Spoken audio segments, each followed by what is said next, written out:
Hola, hola, ¿qué tal a todos? Bienvenidos en esta hora de la mañana a nuestra transmisión familiar virtual. La realizamos en nombre de la Iglesia Volviendo al Padre. Sean todos bienvenidos a este tiempo maravilloso donde podremos experimentar la presencia del Señor. Gracias porque cada domingo ustedes se conectan con nosotros, hacen parte de nuestra familia, la familia de la fe. También quiero recordarles algunas cosas importantes y es que tenemos nuestra reunión presencial familiar todos los domingos a las 9 en punto de la mañana en la carrera tercera número 1642. Carrera tercera número 1642.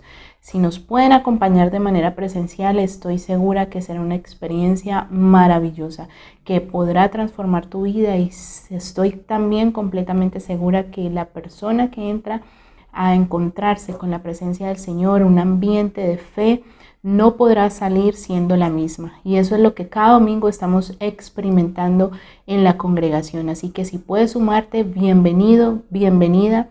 Sé que muchos se conectan en otros países, en otras ciudades, entonces si te queda imposible congregarte con nosotros de manera presencial, este espacio fue creado para ti, para que puedas ser bendecido, para que puedas experimentar el conocimiento que te ayuda cada día más a avanzar en los caminos del Señor. También les recordamos que estamos en todas las redes sociales, aquí en YouTube. Nos encuentras también en Facebook, nos encuentras en Instagram, nos puedes encontrar también en TikTok con palabras, mensajes de bendición. Y muy buenos días en esta hora de la mañana. Para nosotros es un gusto y es un honor poder llegar hasta sus hogares una vez más. Gracias por ese espacio que cada domingo usted abre para que la Iglesia Volviendo al Padre pueda llegar hasta su lugar de hogar, hasta su residencia y poder compartir una palabra que viene de parte de Dios, un tiempo precioso que pasamos adorando a nuestro Padre Celestial. Gracias una vez más por estar allí y por esta conexión que nos permite también permanecer unidos a pesar de la distancia. En esta hora de la mañana quiero compartirle una palabra que está en Salmos 18, versículo 32. Dice así la palabra del Señor: Dios es el que me ciñe de poder y quien hace perfecto mi camino. Esta era una acción de gracias por la victoria que Dios le había dado a David. Decía siervo de Jehová, del Dios Altísimo. Entonces él, recordando todas las cosas que Dios había hecho hasta el momento por él, por su casa, por las victorias que le había otorgado, declara esta poderosa y preciosa palabra que dice así: Dios es el que me ciñe de poder y quien hace perfecto mi camino. Ceñir es muy parecido a vestir. Entonces, ¿qué quiere hacer Dios con nosotros en este tiempo? Quiere vestirnos de poder. Yo les he dicho en otras ocasiones que el poder es la capacidad en acción. ¿De qué nos quiere vestir el Señor? De capacidad. ¿De qué nos quiere revestir el Señor? De fuerza. ¿De qué nos quiere vestir el Señor? De valentía. En otras versiones dice esos calificativos. Dios es el que me da valentía, es el que me da fuerza, es el que me da vigor. ¿Quién te da a ti el vigor para salir adelante, para permanecer, para establecerte, para vencer? Recuerde que este era un salmo de victoria, por las victorias alcanzadas, y esas victorias David estaba completamente convencido y sabía que venían solamente de parte de ¿quién? De Dios. Solo de Él puede venir la victoria. Pero Dios nos da a nosotros la capacidad, el poder, la habilidad, el vigor, la fuerza y la vitalidad para poder vencer en cualquier circunstancia, y hace perfecto nuestro camino. Él es quien hace que nosotros podamos tener un buen testimonio, que podamos andar confiadamente, que nuestro camino y nuestro trasegar sea victorioso y esté completo. Entonces, ¿quién nos da la capacidad para vencer, para establecernos y para tener la victoria? Solamente nuestro Dios y Padre Celestial. Por eso quiero que en esta mañana, con toda la gratitud que sé que hay en tu corazón, me acompañes en una oración para dar gracias al Rey de Reyes y Señor de Señores.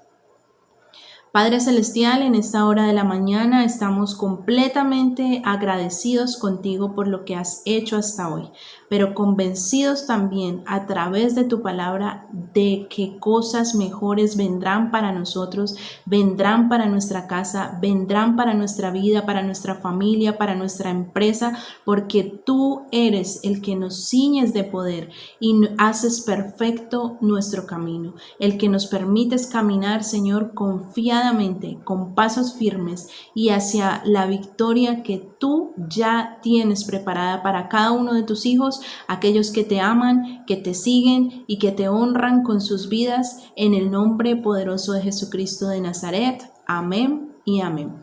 Y recuerda, a partir de hoy, tener claro en tu mente y en tu corazón que Dios te da la capacidad, el vigor, la fuerza para vencer.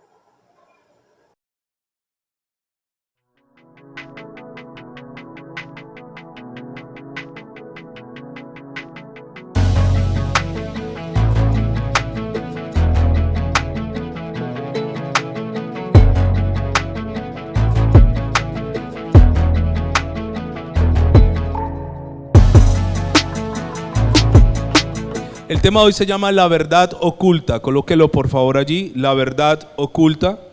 Y quiero que comencemos con Mateo capítulo 13, versículo 44. Acompáñeme por favor.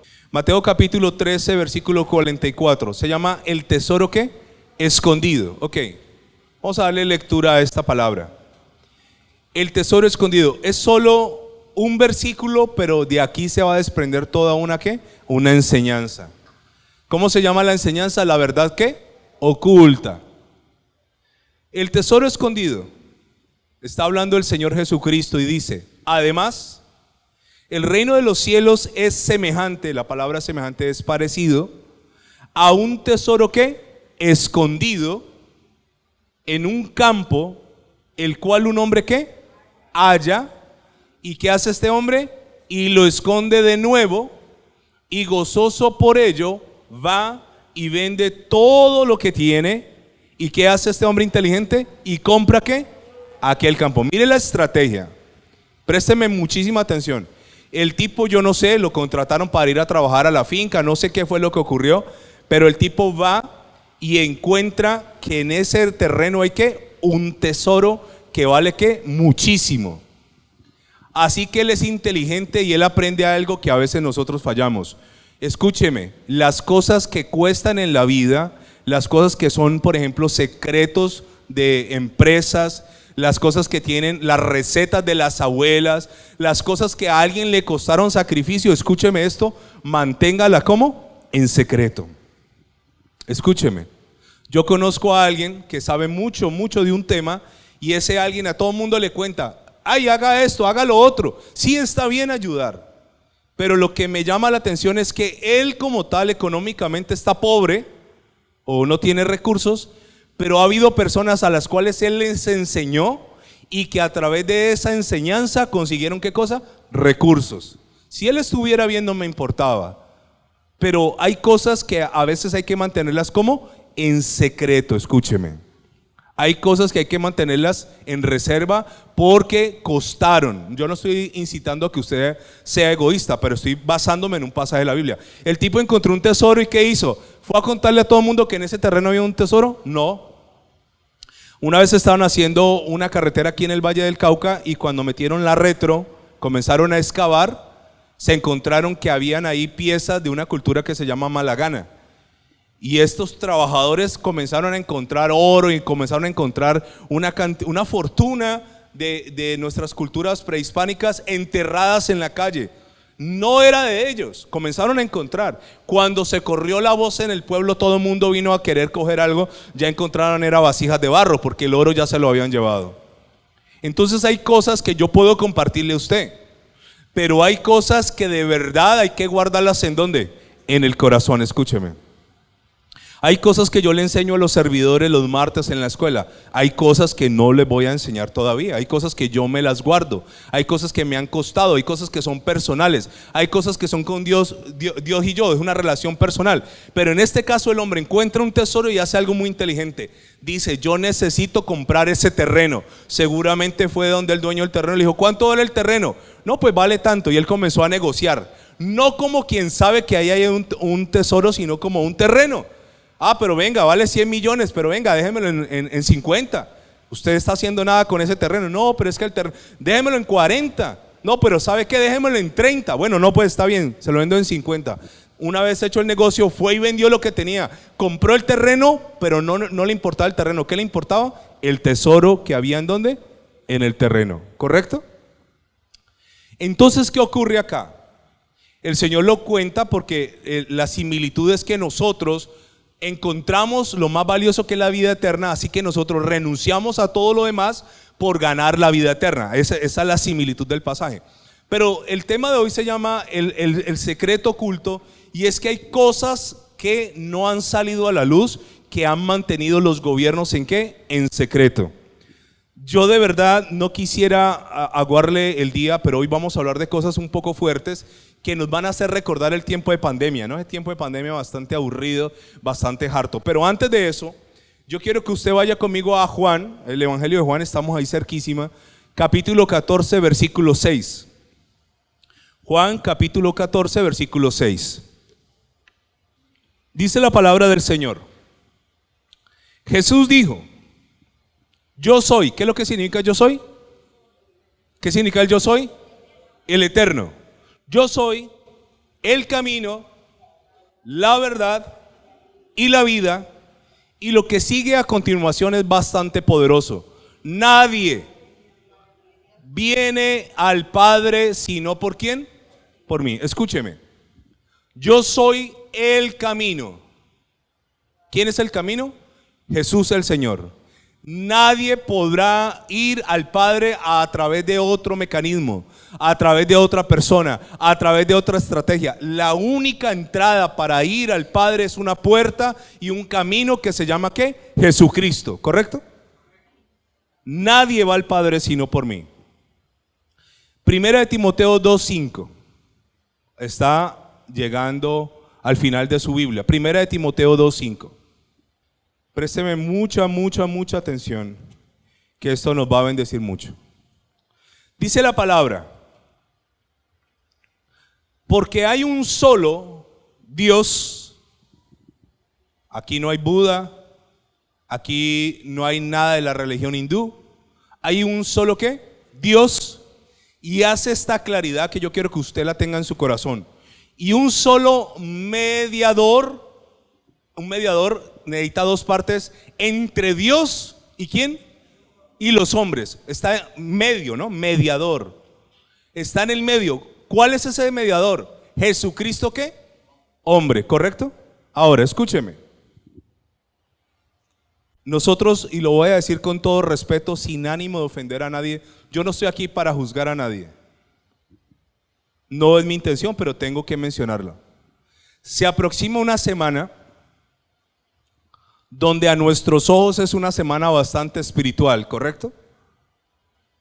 Pero en realidad cuando yo lo miro a los ojos de la Biblia, no tiene mucho de espiritual, porque es la semana que más profesa y más promueve la idolatría. Esta semana los ídolos serán sacados de los templos, serán cargados en procesiones. De hecho, aquí tenemos cerca dos epicentros idolátricos muy fuertes, Buga y Popayán. En Popayán, pertenecer a una familia de cargueros, ellos se ponen el santo sobre una tarima. En Popayán es una honra ser carguero. ¿Cómo les dicen en cielo? Las sahumadoras, las que echan el saumerio. ¿Sahumadoras o ahumadoras? Ok, ¿cómo saben, no? Entonces ellas van bien bonitas adelante en una procesión, abriéndole un camino a una imagen religiosa hecha por un ser humano. Escúcheme.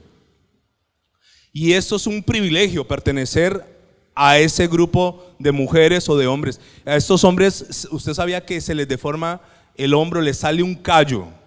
Y ellos se quitan la camisa y muestran aquí como una deformidad, y ellos se sienten orgullosos de que ese callo lo produjo cargar ¿qué? Un ídolo. Escúcheme.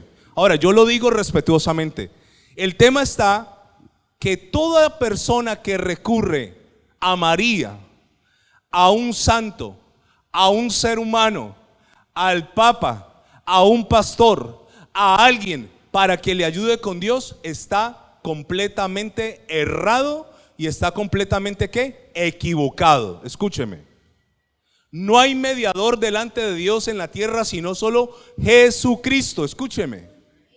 Entonces, la pobre señora que con buena fe, ay María, ayúdame por favor. Si María tuviera tal poder, el Señor Jesús hubiera dicho: hermanos, hay una mediadora entre el Padre y la gente, María, mi mamá en la tierra, ¿correcto? No hay en la Biblia ningún registro de un solo milagro que haya hecho María.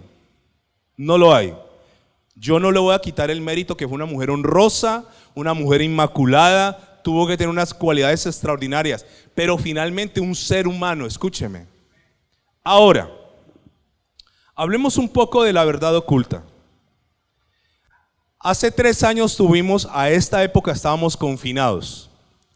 Tuvimos una cosa que se llama el COVID-19, que el primer nombre que se le dio fue coronavirus, y la palabra corona era decir, se me va a poner encima o me va a tomar, y luego le cambiaron el nombre a COVID-19, porque empezó en el año 2019. Esto fue la locura. Nos cambió la vida. Murieron alrededor de 7 millones de personas en el mundo por COVID. ¿Y sabe qué fue lo tremendo del COVID? No se supo cuál fue el origen del COVID. Le voy a dar 3 causas. Primera, se dice que el COVID se salió de un laboratorio de científicos chinos en Wuhan. Esa es la primera hipótesis. Estaban los científicos allí en un laboratorio y hubo una fuga del COVID, y entonces el COVID comenzó a diseminarse por todo el mundo. La segunda, que es bastante feita, y es que como los chinos se comen de todo, ¿no? Esos chinos no perdonan, ellos comen cucaracha, ellos comen roedores.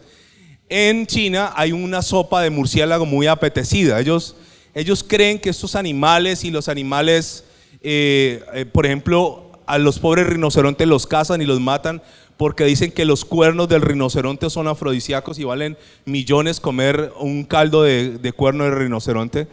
En Wuhan y en China los chinos comen, y hay una sopa que jamás en mi vida, Dios me guarde, me libre, me ampare, me favorezca, tenga yo que probar, y es la sopa de murciélago. Entonces estar comiendo lo que uno no debe comer pues provocó el COVID. Pero la tercera razón es que el COVID se desarrolló como un arma biológica. Escúcheme. El tema es que China es un país comunista. A los que les gusta el tema del cambio, es un país comunista y está cerrado. O sea, lo que se sabe de China es lo que los chinos quieren que se sepa. Y entonces, ¿qué ocurrió? Cuando comenzaron a querer ir científicos a China a investigar, les dijeron: no, nosotros podemos.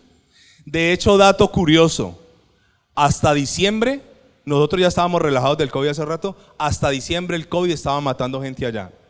Todavía. Y ¿sabe una cosa?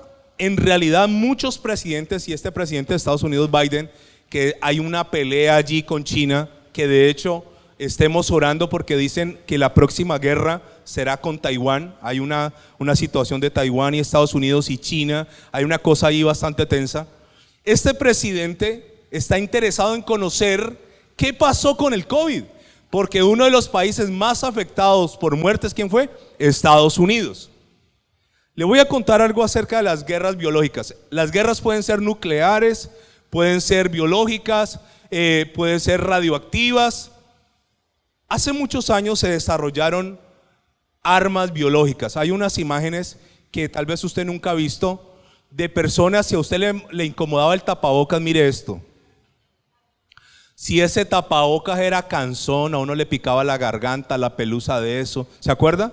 Uno tomarse su propio, el aire que bota contaminado. Mire estos niños, mire jugando el sub y baja, mire. Realmente parece como una película de terror, ¿no? Mire la siguiente imagen. Mire estos animalitos.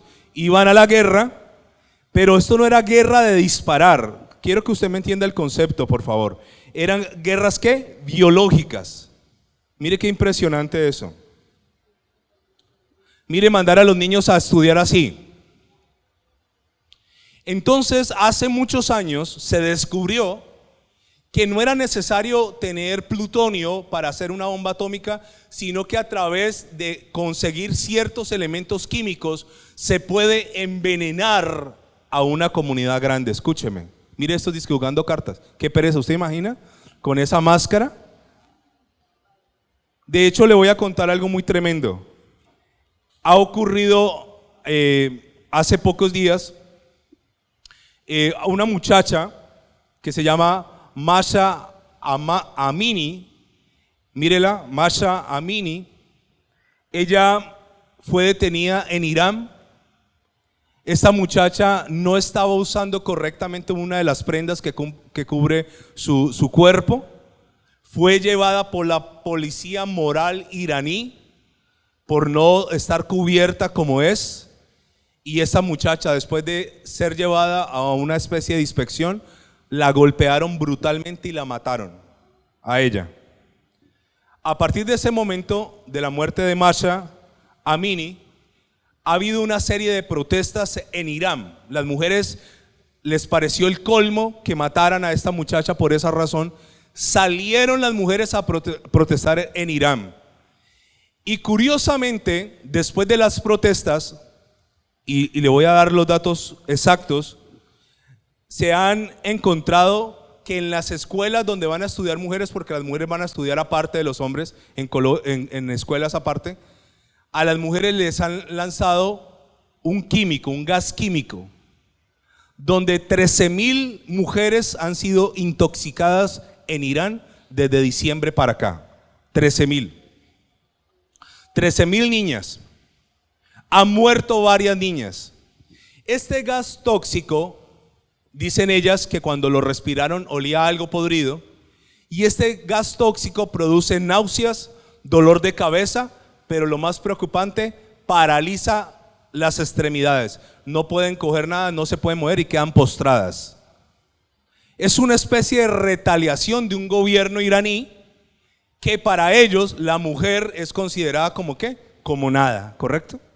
Entonces no es un fusilamiento, es el uso de un arma ¿qué? Biológica o un arma ¿qué? Química. Esto está pasando en el mundo, no sé si usted se enteró o no se enteró acerca de esto. Pero yo le quiero contar que de hace muchos años, vamos a la historia, habían unos hombres en la antigüedad que se llamaban los excitas, no con X sino SC, excitas. Eran pastores, eran arqueros, eran muy buenos en los caballos, eran muy buenos guerreros, y me pareció algo muy interesante de esta gente, y es que esta gente eran muy buenos con las flechas. ¿Sabe qué hacían los excitas? Antes de ir a pelear, tomaban sus flechas y las clavaban en cadáveres podridos y las dejaban ahí.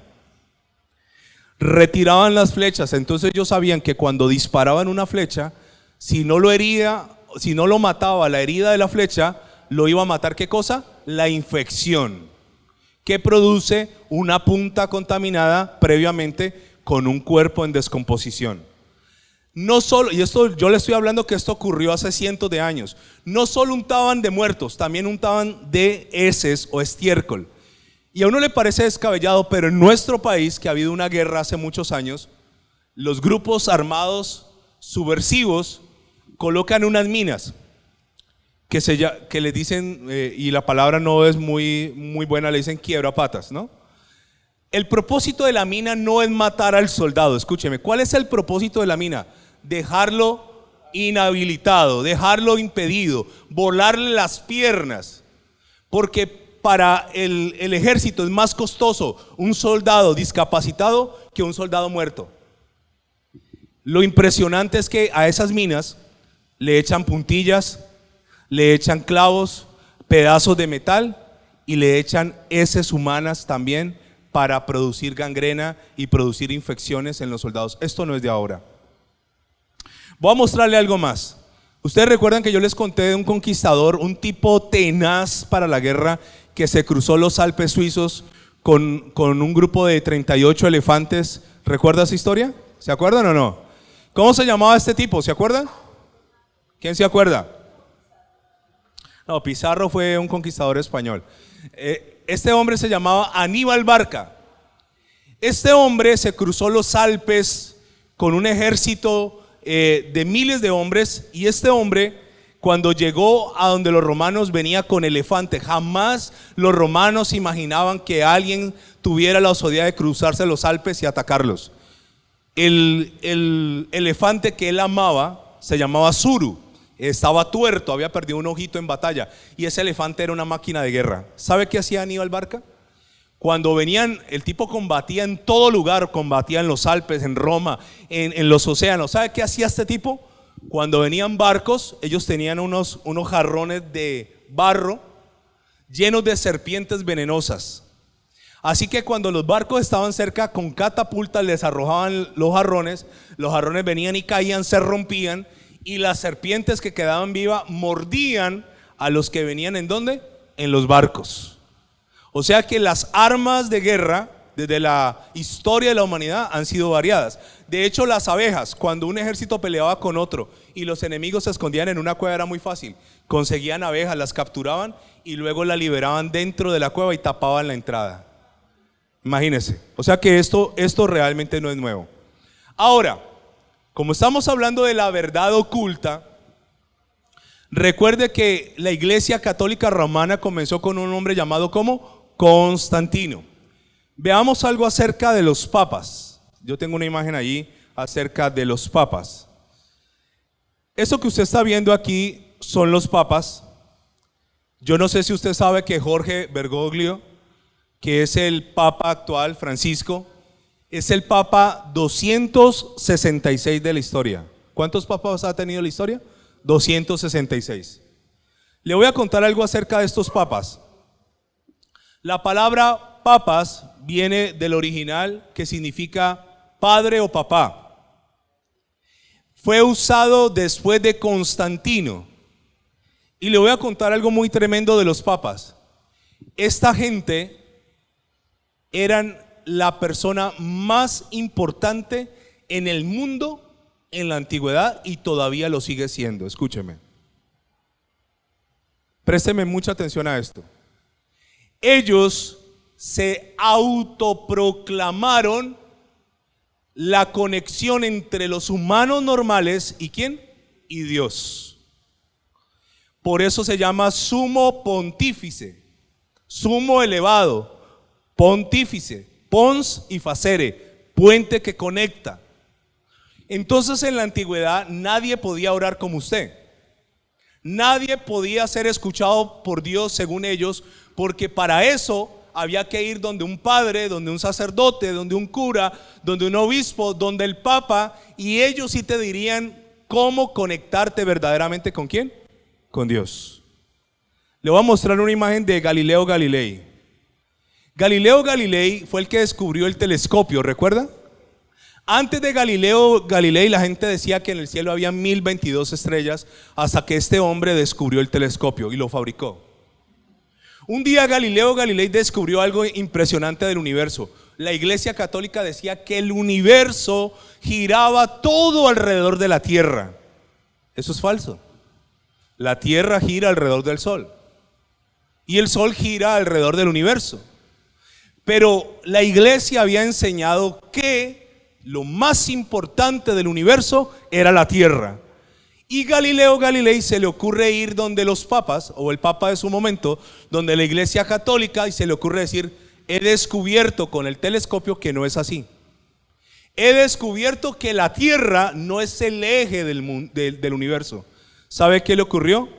Lo metieron a la cárcel y pasó los últimos 9 años de su vida en prisión por haber descubierto una verdad ¿qué? oculta. Ahora, durante los últimos 700 años, todo aquel que pensó diferente a la iglesia tradicional, todo aquel que se le ocurrió algo distinto, todo aquel que intentó aclarar algo que no entendía, todo aquel que estaba en desacuerdo con la iglesia tradicional, le quiero contar qué ocurrió. O fue muerto o fue encarcelado de por vida.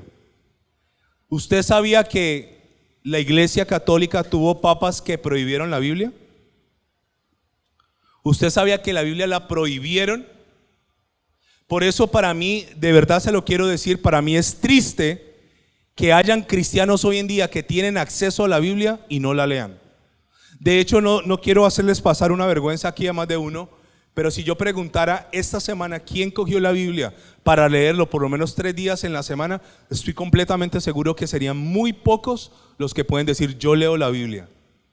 Esto que usted tiene hoy acá, miles y millones de personas no lo podían leer. 1, porque eran analfabetas, y 2, porque había una prohibición de la iglesia católica. Le voy a contar algo más acerca de esto. Veamos unas imágenes de papas que tenemos allí. Recuerde que esto es una fusión, ¿no? Los papas, y usted va a ver esta imagen del Dios Sol. Mire la opulencia del Vaticano, mire esto. Mire este símbolo. Este es el símbolo que adoraba ¿quién? Constantino. Constantino participaba en la fiesta del Sol Invictus, del Sol inconquistado, pero cuando se unió un imperio con la religión, se fusionó lo bueno con lo malo. Escúcheme. ¿El Sol qué? Invictus. Durante siglos el Papa era la persona más importante. El Papa era intocable en la tierra. El Papa lo que decía era la voz de Dios. El Papa era el que hablaba con Dios. El Papa era el único camino. La iglesia era el único camino. Los santos eran el único camino. Escúcheme, entonces esto cambió. A mí me sorprendió cuando estuve en Cartagena hace muchos años con mi esposa. Cartagena es un lugar muy bonito. Cartagena de Indias es un lugar que si a uno le gusta, la playa no me gusta mucho, pero si a uno le gusta el tema de la historia y eso, es bonito. Y si usted va a Cartagena, no puede faltar el paseo en el coche por la ciudad amurallada. Cuando íbamos en el coche, entonces uno se compra que, no sé quién puso eso, que uno se va vestido de guayabera blanca. De hecho compré una guayabera que ahí la tengo, una sola puesta. Si alguien la necesita, una sola puesta. Y entonces ellas también se van con un vestido y con un collar, y eso es un proceso. Vaya, usted me ponga la guayabera y verá. Me llamó la atención que haciendo el recorrido, yo le presto siempre atención a los guías. Y entonces cuando íbamos en el coche, el tipo dijo: vamos a entrar a la calle de la amargura. Entonces yo le dije a él: explíqueme el porqué de la calle de la amargura. Entonces él me dijo: porque era la última calle que recorrían las personas antes de llegar a la plaza y ser ejecutados. Escúcheme. ¿Cómo se llamaba esa calle? La calle de la amargura. De hecho, en Cartagena hay algo que se llama el Palacio de la Inquisición. La palabra Inquisición viene del original inquisitio, que significa averiguar e investigar. Entonces, ¿qué se inventó la iglesia? Le voy a contar y vuelvo a decir, yo no quiero atacar la iglesia. Haga de cuenta que usted está en una clase de historia. Y esto usted lo puede buscar en cualquier parte y se va a dar cuenta de esto. ¿Qué quiso hacer la iglesia? La iglesia dijo esto: si la gente comienza a leer este libro, se van a dar cuenta que muchas de las cosas que les hemos dicho no son verdad. Présteme atención.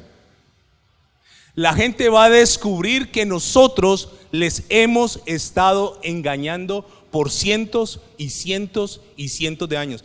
Desde Constantino para acá han pasado 1700 años de engaño. Escúcheme. Así que la iglesia creó unos mecanismos, como era una fusión de un imperio. Los imperios estaban acostumbrados a pelear, a matar, a arrasar, a usar armas biológicas, no les importaba, armas crueles.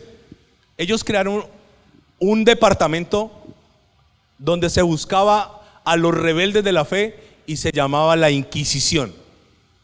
Inquisición significa investigar, preguntar y luego juzgar. Le voy a mostrar dos cosas que utilizaba la Inquisición. Uno se llama la cuna de Judas.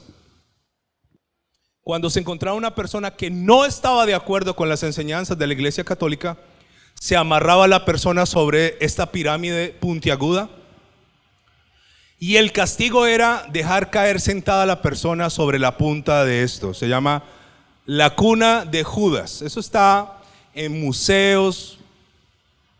La Inquisición era una cosa grotesca, salvaje, aberrante. ¿Cómo vas a hacer morir una persona metiéndole por el recto una pirámide? Lo triste y lo que más me aflige es que esto no lo hicieron los pueblos bárbaros, ni esto lo hicieron los excitas, sino que esto lo hicieron en nombre de ¿quién? De Dios. Entonces, como Constantino se inventó el tema de la cruz, ponían una cruz y tenía que haber un representante de Dios, subían a la pobre persona que decía, venga, pero es que yo de pronto entendí que la Biblia decía, no, usted es un hereje, usted es un apóstata, si era una mujer usted es una bruja, y lo dejaban caer vivo sentado allí, las veces que fueran. El palacio de la Inquisición en Cartagena funcionó hasta el año de 1821. Significa que hasta el año de 1821 personas eran muertas allí en nombre de Dios. Otro para que se animara usted a desistir de sus ideas locas, se llama, esta que usted está viendo aquí, esta se llamaba la cama de la dama, de la doncella, bastante llamativo también. También se le conoce como la dama de hierro. ¿En qué consistía esto? Básicamente era una especie de ataúd puesto de manera vertical que tenía chuzos dentro. Entonces la persona la metían allí y el placer era cerrar la puerta, ¿correcto? Ahora, obviamente esto no mata. Esto no es una cosa que queremos matarlo y queremos pobrecito, vamos a compadecerlo. No. Esto es una cosa que aberrante, escúcheme. ¿Sabe que uno de los países donde más blasfeman a Dios es España? Los españoles son profundamente blasfemos, vulgares. A ellos no se les da nada decir una vulgaridad contra Dios. Le voy a decir el por qué. Porque esta gente viene de ver estas cosas. ¿Y cómo se le va a ocurrir que a un Dios que la Biblia dice que es amor, que es perdonador, que entregó a su Hijo, cómo se le va a ocurrir que viene un grupo de representantes de Dios a torturar a aquel que no está como de acuerdo? ¿Sabe? La Iglesia Católica se inventó varias cosas. La Inquisición. ¿Usted ha oído hablar de las cruzadas? ¿Qué eran las cruzadas? Eran batallas que se libraban en Tierra Santa durante 200 años. Roma mandaba un ejército a pelear en Tierra Santa para que los que allá todavía seguían conservando su fe intacta se doblegaran ante Roma. Entonces, ¿qué tres armas tenía la iglesia viniendo de un imperio? La Inquisición, las cruzadas y las conquistas. ¿Vamos bien hasta ahí? ¿Sí? Ok. Hace 8 o 15 días vimos el tema de los conquistadores. Ahora sí viene lo de Francisco Pizarro, ahora sí viene lo de Hernán Cortés, ahora sí viene lo de los hombres que llegaron aquí a América. Entonces la iglesia mandaba, vayan y consigan recursos, vayan y traigan oro, vayan y hagan esto. Le voy a mostrar unas imágenes lindas de unos incas. A mí me fascinan las culturas prehispánicas. Pero antes tenemos una allí, Omar, discúlpame. William, ahí tenemos a William. El apellido es Tyndale. Vamos a ver a William Tyndale primero. William Tyndale, le voy a contar quién es este hombre. Este hombre se agarró a traducir la Biblia al inglés. Entendía el idioma antiguo en el que estaba escrito la Biblia y comenzó a traducirlo porque él quería que mucha gente conocieran de Dios. Llegó la iglesia y le dijo: la Biblia está prohibida leerla. ¿Cómo terminó él? Bueno, vamos a leerlo. El 6 de octubre de 1536, William Tyndale, estudiante protestante de Inglaterra, la Inquisición católica lo ahorca por haber traducido por primera vez la Biblia en inglés y publicar miles de copias en alemán e introducirlas clandestinamente. ¿A dónde? A Inglaterra. Muéstrame la imagen de cómo terminó él. Ahorcado públicamente. Era todo el que se levantaba y decía: pero venga, pero es que hereje, apóstata. Hay una imagen de Juana de Arco, también tenemos otra mujer ahí supremamente conocida, quemada viva. Yo no me imagino eso. O sea, quemado vivo. ¿Cuál fue su delito? Hombre, pensar que lo que me está enseñando el Papa no es. Pensar que lo que me están diciendo en la iglesia no es. Pero esta gente consideró que ellos tenían la facultad de decir quién vive y quién muere, y en su asunto y en su crimen involucrar ¿a quién? A Dios. ¿Usted cree que Dios ha estado contento con esto? ¿Usted cree que a mí no me cabe en la cabeza cómo usan el nombre de Dios? Y por eso países, vuelvo a repetirle, como España, aborrecen a Dios. Es que tienen la razón, hermano. Ahora sí veamos las imágenes de los incas. Recuerde que un conquistador era el que llegaba a un terreno, lo ocupaba momentáneamente, lo explotaba, se enriquecía y luego se iba, ¿correcto? El conquistador, entonces la excusa para el saqueo se llamaba cristianización. ¿Cuál era la excusa? Cristianizar. Pero vamos a darnos garrote nosotros también. Hoy tenemos un poco de ministros, pastores, predicadores que usan la fe para saquear los bolsillos de los hermanos de buena fe. Escúcheme, es que esto no ha cambiado. Y nosotros no vamos a decir que es que nosotros somos los dueños de la verdad. No, hermano. En el tiempo del Señor Jesús, el Señor decía de los fariseos: ustedes se meten en las casas de las viudas y hacen largas oraciones como pretexto para saquearlas. ¿Sabe qué entendió Roma? Roma entendió que los recursos se pueden acabar en oro de otros países, pero la fe es el negocio más lucrativo que hay. Ahora, ¿qué pasó con los incas? Mire esa imagen. Es uno de mis destinos que quisiera conocer: Machu Picchu en Perú, ir a Cusco.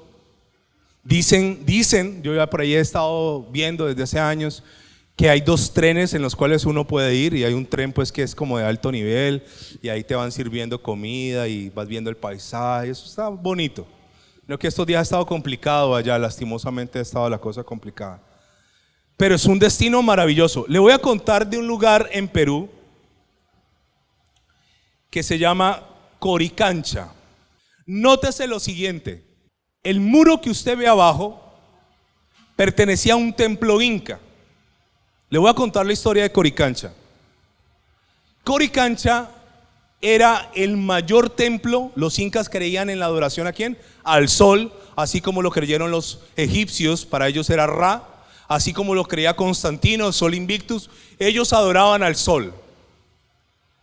Coricancha, si yo le quiero enseñar algo de quechua, la lengua de ellos, Curi significa oro y cancha significa lugar. Cuando los españoles conquistadores llegaron a Coricancha, se encontraron con un templo que estaba lleno de oro adentro. ¿Qué había en este templo? Le voy a contar. Los incas habían hecho frutas de oro, ellos adoraban el maíz, habían hecho plantas de tamaño real en oro de maíz, habían aves dentro del templo de oro, utensilios de oro. Cuando los españoles llegaron allá después de matar a Atahualpa, se dieron cuenta que los incas tenían oro en Coricancha a 2 manos. De hecho, los que servían en el templo de Coricancha nunca podían salir del templo. Su vida tenía que estar establecida dentro del templo. Y los que vivían ahí alrededor de Coricancha, ningún poblador podía mirar el templo. no lo podían mirar. Ellos adoraban ese lugar, era un lugar majestuoso. Llegaron los españoles y sucede un fenómeno. Cogieron el templo y lo destruyeron, y sobre la base de ese templo construyeron una iglesia ¿qué? Católica. Escúcheme. Esto es lo que hace el conquistador. ¿Sabe qué hacían los conquistadores? Lo que hace mi perro cuando yo lo llevo al parque. Si yo quiero que el perro orine rápido y yo no tengo mucho tiempo para darle la vuelta, de hecho voy a darles un consejo a los que tienen mascota. Mi perro tiene 13 años y a mí me ay, ¿por qué se ve tan joven y parece un cachorro? Porque eso corre, usted lo ve, él no está achacoso. Hago un paréntesis aquí. Yo le cuido mucho el peso, que no se me suba de peso, le cuido la comida, lo cuido mucho que se ejercite y le cuido la próstata. ¿Cómo le cuido la próstata al perrito? Que orine mucho. Él como no orina dentro de mi casa, yo no lo pongo a que se aguante. Entonces yo lo saco varias veces al día. Es un método para que el perrito esté sano. Entonces, ¿qué ocurrió con mi perrito? Cuando mi perrito llega al parque y se encuentra con otro perrito, él va a evacuar rápido su próstata. ¿Por qué? Su vejiga. ¿Por qué? Porque el perrito orina y el otro ¿qué hace? Viene y orina. Y todos orinan en el mismo lado, orina. Y yo lo dejo, ay, esto va a estar rápido, gloria a Dios. Y él orina, y el otro orina, y el uno orina. O sea, los perros lo que quieren hacer es un dominio. Yo orino y dejo mi marca y viene el otro y dice, aquí la que huele bueno es la mía. Entonces yo orino encima de la tuya.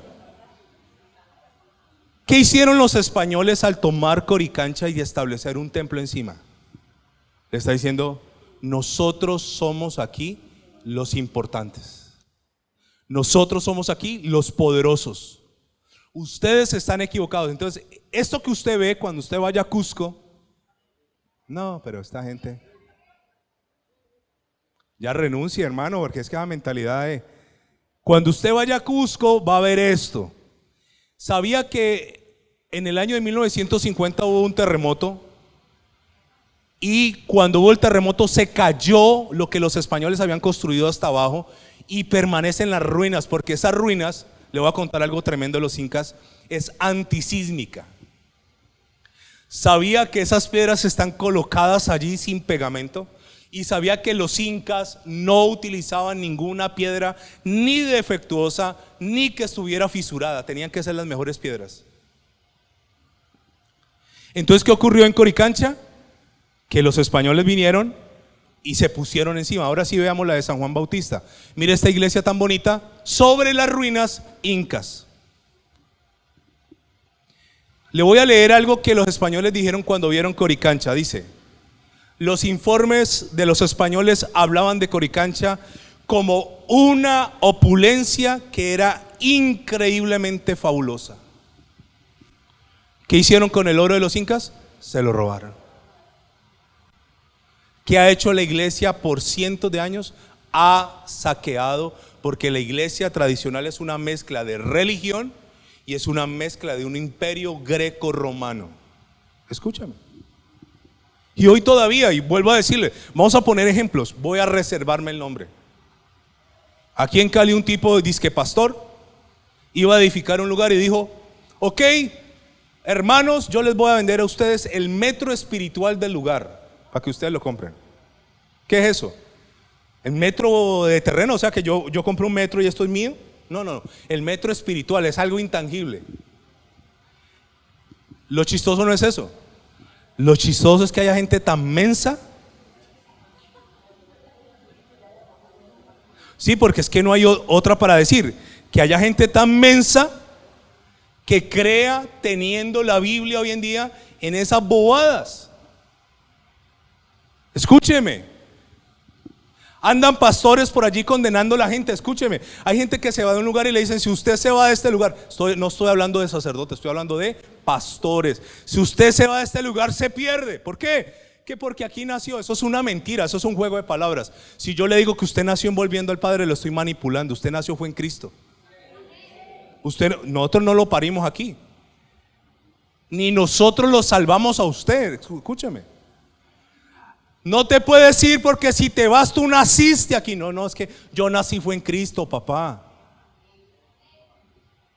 Yo no le sirvo a Volviendo al Padre, escúcheme. Yo no soy de una denominación. Nosotros aquí no exaltamos una denominación. Aquí exaltamos al único que se lo merece, a Jesucristo nuestro Señor, a nadie más. Escúcheme, escúcheme. Hasta Lucky dice amén. Entonces escúcheme esto tan interesante. ¿Qué pasó con el imperio? Le voy a contar algo más de historia. Aguánteme un poquito más. El imperio vivía con una extravagancia. Usted sabe que a Roma comenzaron a llegar los galeones llenos de oro, de Colombia, de Perú, de México. Usted sabía que la crema innata de la sociedad española comenzó a recibir oro, y ocurrió un fenómeno muy curioso. Como se comenzó a pagar todo en oro, automáticamente se subieron los precios de todo. España se convirtió en el país más costoso de Europa. Y cuando a esta gente se le comenzó a acabar el oro, comenzaron a presionar: vayan y traigan más, como sea, traigan más oro. Comenzaron los españoles a hacer préstamos, y muchos de esos préstamos a alemanes. Se endeudaron con los alemanes. Entonces Roma dijo: nosotros no podemos esperar a que lleguen los galeones, tenemos que inventarnos otro sistema de recaudo económico. Entonces se inventaron esto, que no se lo voy a hablar hoy porque no alcanzo. Se inventaron una cosa que llaman las indulgencias, los responsos. Se inventaron una cosa que el Papa podía salvar o no salvar la gente, y entonces ya no necesitaban que llegaran galeones, porque la gente comenzó a dar dinero por su eternidad. Le voy a mostrar, muéstrame la imagen de la bandera del Vaticano, por favor. Esta bandera tiene dos colores, para que usted se vaya dando cuenta. Dos colores. ¿Dónde queda el Vaticano, Emily? Emily, en Roma. Resulta que estos dos colores tienen un símbolo. El amarillo significa el oro, y el blanco significa ¿qué? La plata. ¿Usted sabía que el Vaticano es un estado dentro de un país?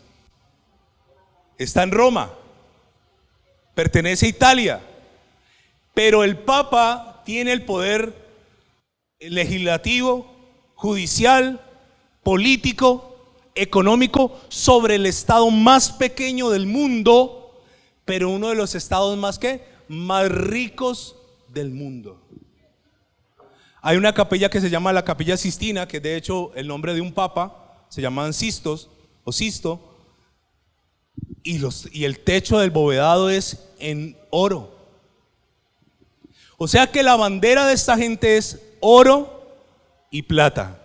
La de nosotros, mire desde dónde viene la cosa. La de nosotros, amarillo, oro; azul, ¿qué significa? Los mares; y es rojo, la sangre. O sea que la opulencia de ellos fue a costilla de nuestra sangre, de nuestros indios, de nuestros esclavos. Ahora, no con esto pretendo que usted odie a los españoles, ¿no? Ni a los romanos, ni nada. Pero vamos a mirar un poco más el símbolo. Muéstrame el símbolo, Omar, más esto. Y ya con esto voy terminando para que dejemos allí no mucha información. Este es el símbolo del Vaticano y este es el símbolo del Papa. Présteme atención. Tiene dos llaves. ¿Tiene cuántas llaves? Dos. Tiene un cordón rojo que une las dos llaves. Y sabe, estas dos llaves significan esto: que el Papa tiene dos poderes. Tiene el poder para abrir el paraíso y tiene el poder para abrir los reinos del mundo. Dos poderes. Se basan, ellos dicen que el primer papa fue Pedro, y como el Señor le dijo algo a Pedro que ellos torcieron, ellos dicen que Pedro, usted ha visto la caricatura de Pedro, dice que esperando a ver quién va a entrar al cielo. Eso no es así, hermano. Entonces ellos dicen que los papas tienen dos llaves espirituales. Así que todos los reyes les temían a los papas. ¿Quién se mete con alguien que te puede mandar al infierno? Si yo lo pudiera mandar a usted al infierno, ¿usted se metería conmigo? No, yo creo que no. Todo el mundo, ay, pastor, Dios lo bendiga. Imagínate que yo tuviera la posibilidad, qué estupidez, pero que yo pudiera condenar a alguien. Peor aún, que yo pudiera salvarte. Entonces la gente creía que cuando le tributaban al Papa, le tributaban a Roma, cuando vamos a hablar de las reliquias, no me quiero adelantar al tema de las reliquias, pero le voy a contar algo de las reliquias. Comenzaron a hacer lo que la Biblia dice, un mercadeo de la fe. Y se inventaron que se encontraron la cruz donde murió Cristo y la trajeron a Roma. Y dijeron, ¿vendemos la cruz? No, vendamos las astillas de la cruz. Vamos a venderlas. Y eso vendieron por miles y miles de astillas a precios exorbitantemente elevados. Y le hicieron creer a las personas esta doctrina que no es bíblica. La reliquia posee un poder milagroso. Escúcheme. Entonces la gente ciega comenzó a creer. La Biblia dice, hay un solo mediador entre Dios y los hombres. Pero la verdad la mantuvieron ¿cómo? Oculta. ¿Por qué la mantuvieron oculta? Porque les interesaba ¿qué cosa? El dinero. Entonces significa que el Papa tiene dos llaves, tiene dos poderes, tiene el poder de absolver y excomulgar, el poder para atar y para desatar, y hay un cordón rojo que significa que están unidos. Por eso el Papa hasta el día de hoy, usted lo va a ver mañana, hoy es Domingo de Ramos, ¿no? Usted lo va a ver hoy en las transmisiones en vivo, que el Papa es el representante de Dios en la tierra, no para mí, no para la Biblia, sino para ¿quién? Para ellos. ¿Qué produce todo esto? Le voy a contar qué produce todo esto. La ignorancia ¿qué? Esclaviza. Entonces la gente realmente iba a misa porque le gustaba la misa. No, mijo. Muchos de ustedes tuvieron la abuelita camandulera esa que hacía los Ave María y los Padre Nuestros, y esa abuelita era peor que el diablo, hermano. Esa abuelita endemoniaba, les daba a todo el mundo duro, era mala gente, mala vecina. Escúcheme.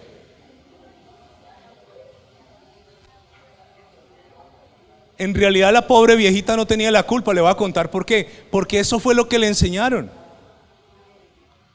Eso fue lo que le enseñaron, hermano. Mantuvieron a la gente engañada por siglos. Lo que me preocupa hoy en día no es que la gente esté engañada hace años, sino hoy teniendo la Biblia. Por eso nosotros aquí, ay pastor, regáleme un frasquito ungido de aceite. Nosotros no regalamos frasquitos ungidos. Nosotros aquí no usamos fetiches. Nosotros aquí no queremos engañarte. Escúcheme. Yo tengo personas aquí que nunca jamás han dado un céntimo en la iglesia. Y nunca le hemos dicho, ¿por qué no das? Nos critican porque hablamos de diezmo, que es bíblico. Pero alrededor de la fe, a través de los responsos, de las reliquias, de las indulgencias, se ha movido el dinero que usted no se alcanza ¿a qué? A imaginar. Había una teoría que se inventó por allá un cura, un sacerdote, decía que cuando la moneda caía en la caja del ofrendero, un alma era liberada del purgatorio. Se inventaron el tema del purgatorio, que no existe en la Biblia. Limbo no existe en la Biblia, escúcheme. Entonces, al Dios de amor, al Dios que nos ama, al Dios que nos quiere ayudar, al Dios que cambia, sus representantes le hicieron la peor de las imágenes.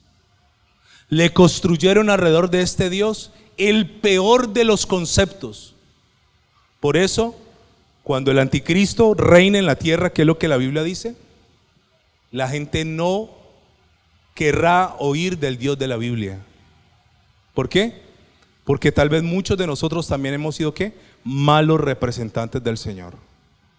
Para finalizar, cuando usted vaya a pecar, considere que hay personas que saben que usted es cristiano y considere que sus malos actos harán blasfemar el nombre del Señor. Yo prefiero que usted no diga que es cristiano. No lo diga. Manténgase en secreto. Yo no tengo afán de eso. Porque nosotros debemos ser conscientes de esto. La gente hoy en día necesita creer, escúcheme. Pero muchas veces nosotros somos los causantes de que la gente que hace pierda la fe. Pierda la fe. Colóquese en pie, por favor. Vamos a orar. Amado Dios, yo te doy gracias en esta hora. Yo te agradezco porque durante 1700 años la gente quiso buscarte, pero hubo humanos que ocultaron la verdad. Hubo intereses creados. Pesaba más el dinero que las almas. Y aunque la Inquisición quemó a miles y millones de personas, murieron torturadas en artefactos que los desmembraban vivos. Y aunque la iglesia antes de hacerles esto los excomulgó, el único que concede la salvación eres tú. El único que da acceso a la vida eterna eres tú. Yo como ser humano y como semejante a ellos no podría decir quién se salva y quién no. Yo no puedo eso. Cuando veo a Jorge Bergoglio, al Padre Francisco, al Papa, al obispo de Roma, siento una profunda compasión por ese señor. Llevar a cuestas un título de ser un representante exclusivo de Dios en la tierra. Un hombre venerado y adorado.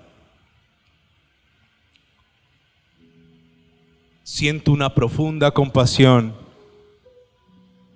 por nuestros primos católicos que esta semana celebrarán sus tradiciones romanas. Hoy te pido perdón por ellos, Señor, por todos los que están de manera inocente pecando, Dios. Te pido perdón por mis familiares idólatras. Te pido perdón, Señor, por aquellos que creyendo que van al cielo se van a condenar. Perdónalos. Perdónalos, Señor. Y oramos para que los velos sean quitados de sus ojos. Y oramos para que la verdad sea revelada. Padre, en tu infinita misericordia, revela la verdad de tu palabra a la humanidad. Oro por los ateos.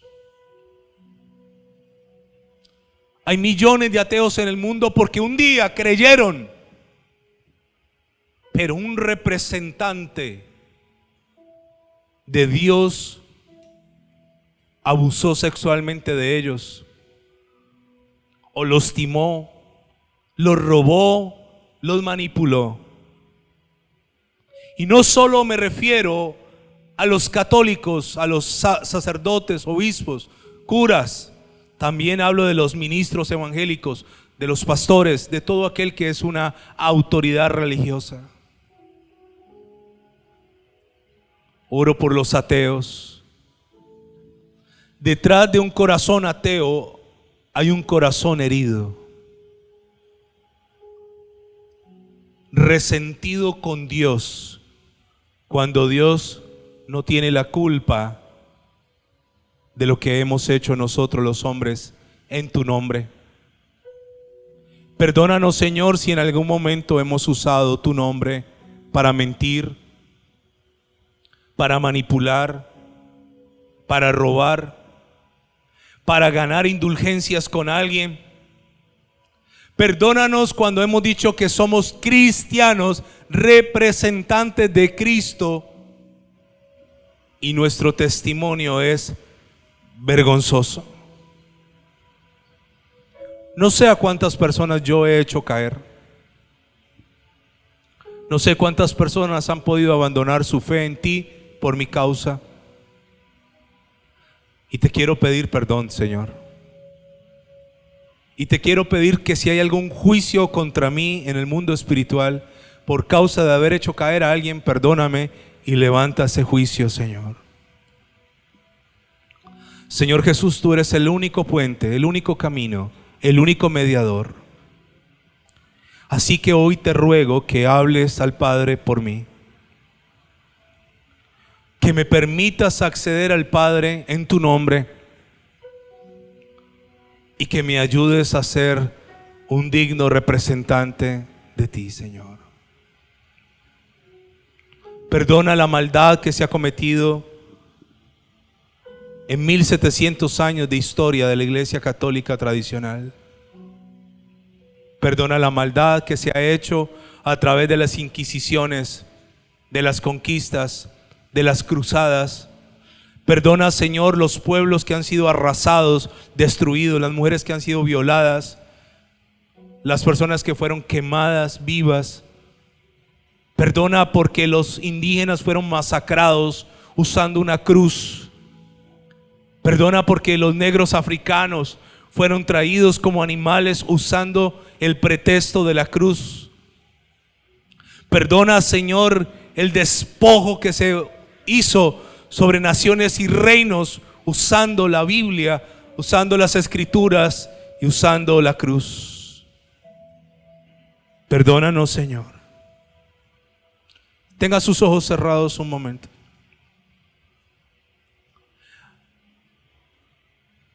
Cuando estuve en México, en Mérida, estuve en el Parque Central de Mérida, y a un lado del parque, un parque de unas 4 o 5 manzanas, cuando estuve en el parque, a un lado del parque estaba una capilla preciosa. Luego fuimos a un lugar al otro costado del parque, que era una casa, la casa más antigua del parque después de la iglesia, que había sido un convento de muchos años. Cuando preguntamos por la historia de aquel lugar, nos contaron que entre la iglesia y el convento había un túnel secreto bajo tierra, y que los sacerdotes se pasaban a tener relaciones con las monjas o con las mujeres que servían en el convento. Y cuando removieron las piedras de aquella casa para restaurarla, debajo de las piedras encontraron cualquier cantidad de cuerpos de bebés abortados de las monjas, porque trataban de tapar su pecado,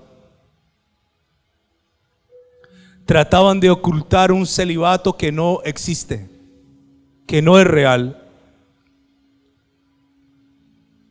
Y cuando yo vi tal escena y me metí en la historia, entendí que a veces así somos nosotros. Le aparentamos a las personas cosas que no somos. Yo no estoy juzgando aquí a nadie, porque yo soy el primero que tengo que decir, mea culpa, soy pecador. Así que, Señor, yo te pido que me enseñes a vivir un cristianismo real, basado en las Escrituras, en lo que dice tu palabra, Señor. No en fábulas de hombres, no en historias humanas, sino en lo que dice tu palabra. Y si alguien me quiere venir a enseñar algo que no dice tu palabra, cierra mis oídos, Señor, y mi entendimiento. Revélanos la verdad que ha estado oculta, Señor. Te damos gracias. terminamos adorándote en el nombre de Jesús.